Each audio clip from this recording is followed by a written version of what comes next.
I want to start off this video by saying that I am not a professional artist, so if you clicked on this video thinking you were going to learn how to draw something like this, then I'm sorry. However, if you do stick around, maybe you might learn something new. Or maybe not, I don't know. Anyways, let's get into it. Before you even press your pencil down on the page, you need to kind of know what kind of mood you're going for with the character or with the eyes that you're trying to draw. And after you figure that out, your eye is going to resemble one of these three shapes. Now first we have a circle. If your character has more circular eyes, that usually means that they're more kind-hearted, gentle, and sweet.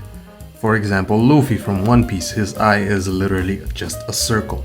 If you want to go slightly more realistic and less stylized with your eyes, then this is the shape that you're gonna go with. But if you're going for maximum edginess, then this is the shape that you're gonna go with. Let's start off with the circular eyes. I'm gonna redraw this circle, but very faintly because I'm gonna erase some of it later.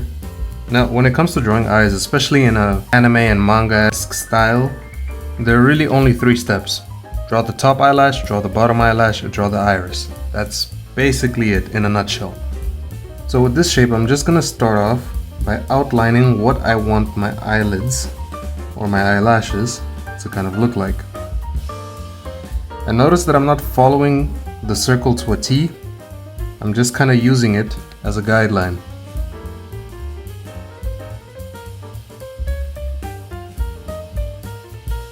After outlining the shape of your eye, in most cases you want to just go ahead and thicken the upper eyelashes. And depending on your style, you might even connect the top eyelashes with the bottom eyelashes like I did here.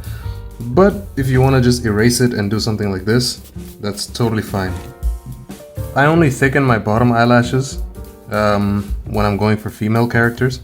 Then if you want to add a bit more detail, you can add this kind of stroke above the eyelashes to kind of hint at the eyelids.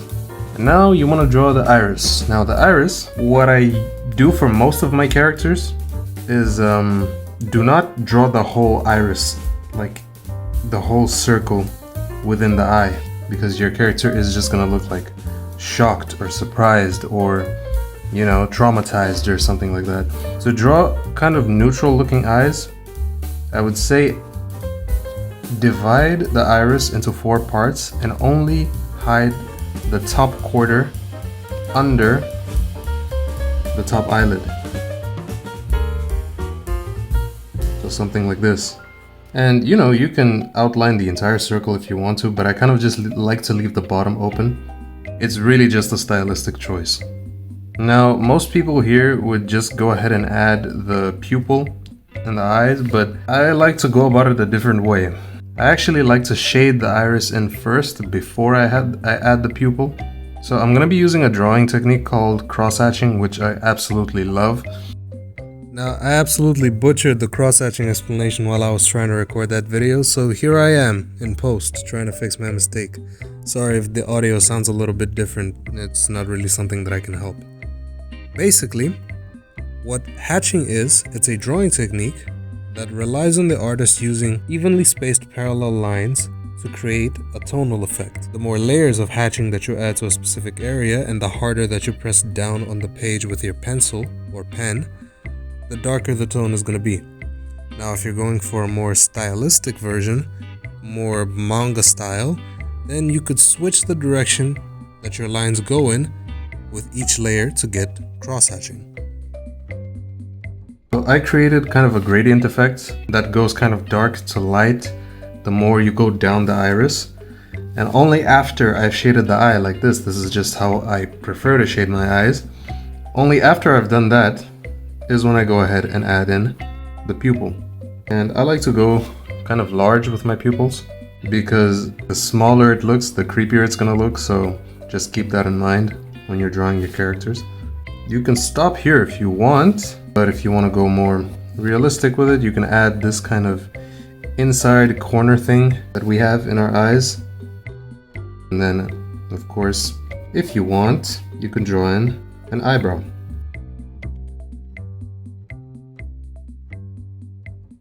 You can see with this eye, your character kind of looks you know, kind of dead inside. To avoid your characters looking like that, you can use your eraser to kind of make a tiny highlight. If you want, you can outline the highlight, but to me that doesn't look very realistic. But again, it's a stylistic choice. It's totally up to you. Okay, let's move on to the second shape, the parallelogram. And honestly, the process is just exactly the same. You want to draw your shape in, and I'm gonna erase it so it's a bit more faint. Try and map out where the eyelids are gonna go.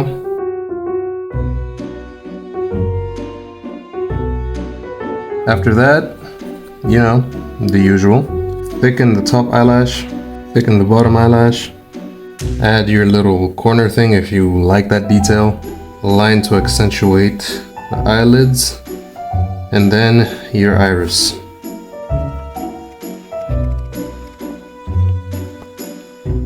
And again, notice how I only hid a small part of the iris underneath the top eyelid. Now I'm gonna shade it in with some hatching. Then I'm gonna go in with lines in a different direction and turn this into a cross hatching. And I'm just gonna keep switching the direction of my lines until I'm happy with the gradient that I've achieved.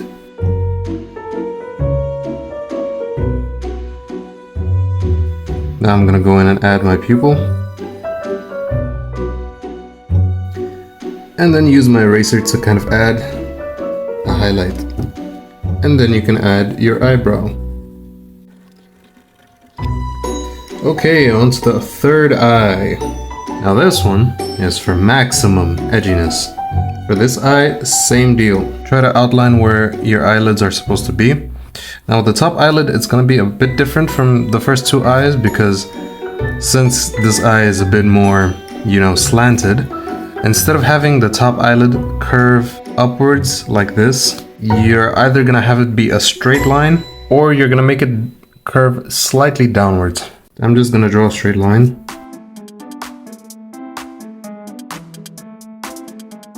Thicken the top eyelash and the bottom eyelash.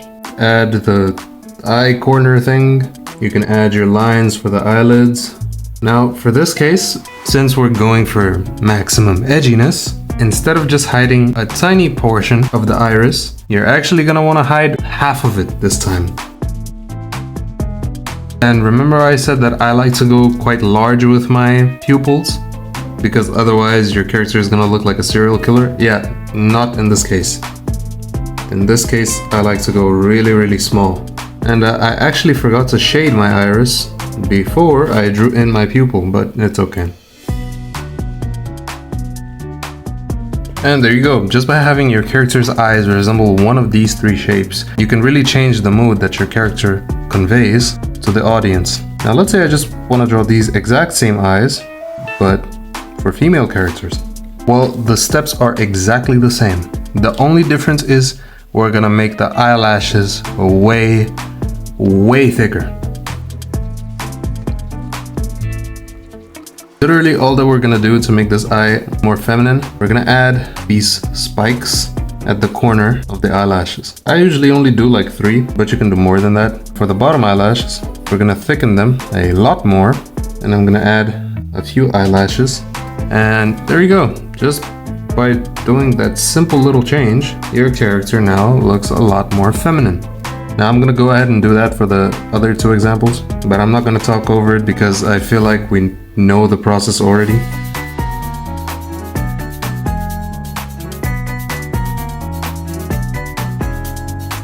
And you know, that's pretty much how you draw eyes from a front angle.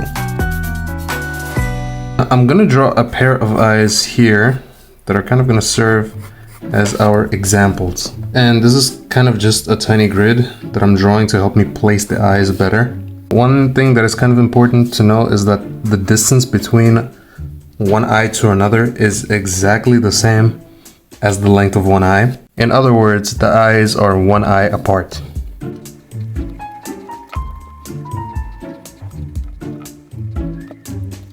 Okay, let's say that these are the eyes that I want to draw from different angles.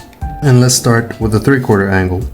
For a 3/4 angle, you want to draw that same grid that we did before we drew the first pair of eyes, but this time kind of in perspective.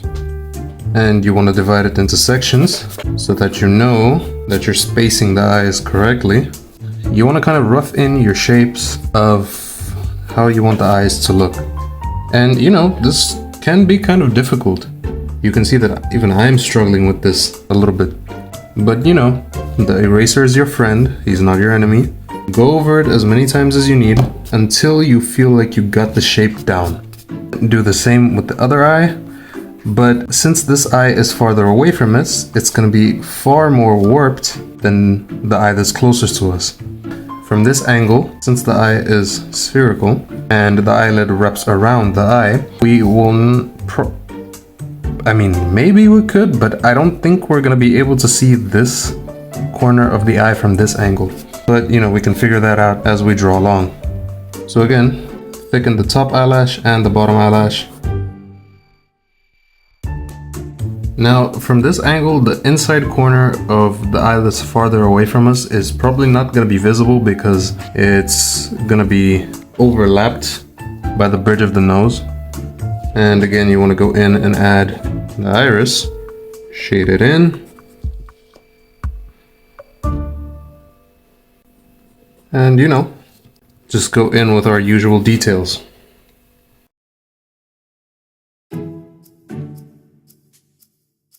And that's pretty much eyes from a 3/4 view.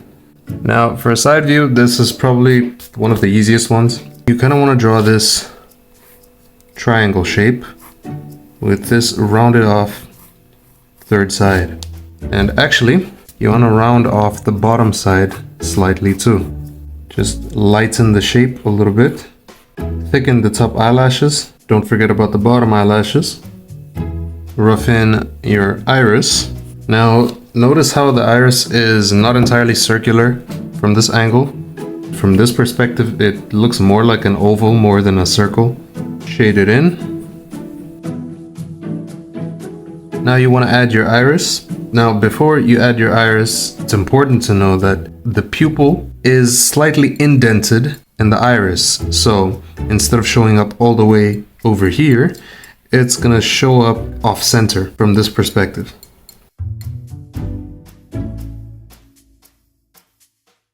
Surprisingly enough, from this angle, you actually can't see the inside corner of the eye. It should be somewhere along here. Maybe it's higher, maybe it's lower. I'm actually not too sure. But you know, for now, we'll just leave it there. And then, you know, you can add the rest of the head, and it might look something like this. Although I didn't really use any guidelines, so the proportions might be slightly off, but you get the point. So yeah, that's basically how you draw eyes in a nutshell. Now, while we're here, you know what the hardest part about being a content creator is? It's managing your viewers' retention.